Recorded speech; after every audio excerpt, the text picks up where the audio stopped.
Hai guys, di video kali ini kita akan membahas tentang komunikasi nonverbal.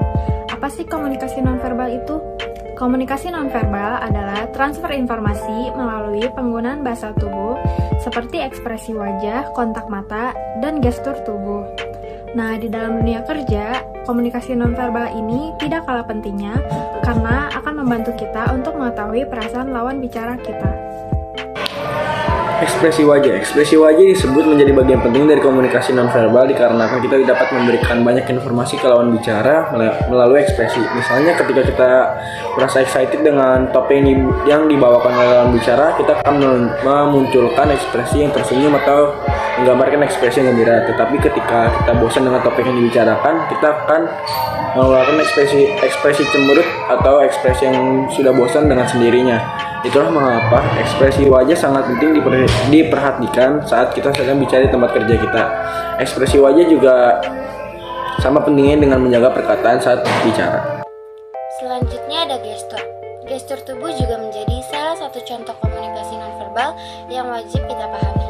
Hal yang satu ini cukup beragam dan biasanya terjadi secara sengaja atau tidak sengaja. Di dalam dunia kerja, gestur tubuh akan menjadi perhatian saat kamu sedang berbicara dengan atasan ataupun klien.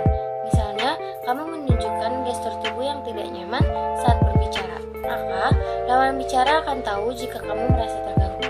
Selain itu, gestur seperti mengacungkan tangan saat akan bertanya di waktu rapat juga akan menunjukkan bahwa kamu orang yang sopan karena tidak ingin memotong pembicaraan orang lain.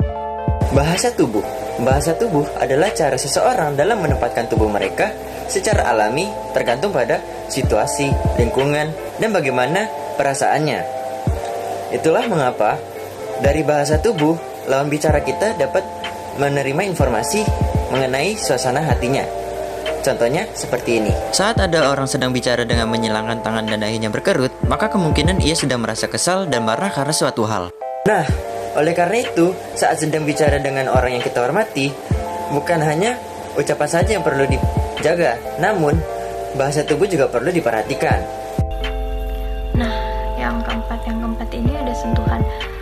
Sentuhan ini merupakan salah satu contoh dari komunikasi nonverbal. Namun sentuhan ini akan lebih cocok dilakukan kepada orang yang sudah kita kenal sebelumnya atau sudah akrab. Jika sentuhan ini dilakukan pada orang yang belum kita kenal, itu pasti akan terjadi kecanggungan atau bahkan yang lebih parahnya lagi akan terjadi salah paham. Nah, sentuhan ini umumnya digunakan untuk mengkomunikasikan dukungan atau memberikan kenyamanan kepada orang lain. Jika teman kamu sedang sedih, maka kamu bisa menunjukkan empatimu dengan mengusap punggungnya. Ya, yang selanjutnya yang terakhir adalah penampilan. Penampilan tidak kalah penting di dalam komunikasi nonverbal. Mengapa demikian? Karena bisa menciptakan reaksi, interpretasi, dan juga bisa menjadi penilaian orang lain terhadap diri kita. Atau sebaliknya, atau bisa dibilang dengan first impression. Penampilan yang perlu diperhatikan itu seperti pemilihan warna pada busana, riasan wajah, gaya rambut, dan lain sebagainya. Apalagi pada saat di situasi yang formal sifatnya, contoh seperti interview pekerjaan.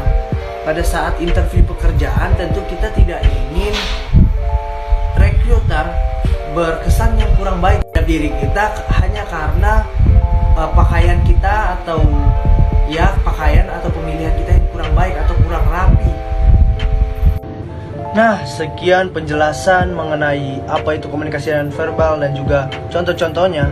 Semoga kita semua lebih memperhatikan dan tidak meremehkan jenis komunikasi nonverbal ini, karena bisa memengaruhi kehidupan sosial kita dan juga bahkan bisa menjadi pengaruh yang besar dalam kesuksesan karir kita. Dan sekian dari kelompok kami, terima kasih.